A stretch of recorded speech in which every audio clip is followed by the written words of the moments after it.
Gəlin sizə ötən gün başımıza gələnlərdən danışım. Birdən-birə ürəyimə dəhşət kumpir düşdü. Yoldaşım dedi ki, bəs eşitmişəm Ağşəhər tərəfdə bir dənə qəşəng yer açılıb, həm məkan özü gözəldir, həm də ki, çox dadlı kumpirləri, dönərləri falan olur. Nəysə, başladıq hazırlaşmağa, ailecək uşaqları geyindirdim, keçindirdim, sonra artıq keçdim öz makiyajıma. Burada makiyajı sizin üçün çəkmişəm hazırlaşanda.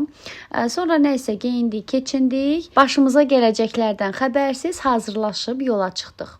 Yolda həmişəki kimi deyə-deyə, gülə-gülə, oynaya-oynaya, uşaqlar bir-birlərini qırışa-qırışa getdik, çatdıq məkana.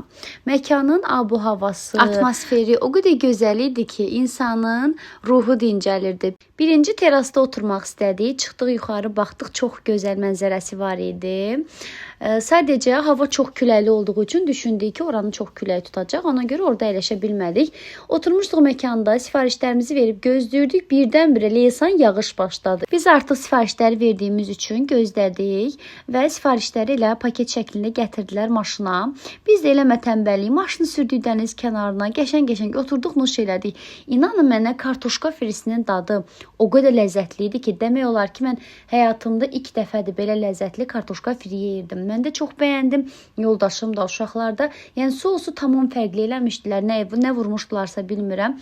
Çox xoşumuza gəldi. Çox bəyəndik. Dönərin içi bol-bol ətli. Yəni dadından doya bilməyəcəyiniz bir ləzzət var idi. Bu da kumpir. Ürəyimə kumpir düşmüşdü. Kumpirin eşqinə gəldik, yağışa tutulduq. Nəysə yedik, içdik, nuş elədik. Qızları elə maşında yuxu tutmuşdu.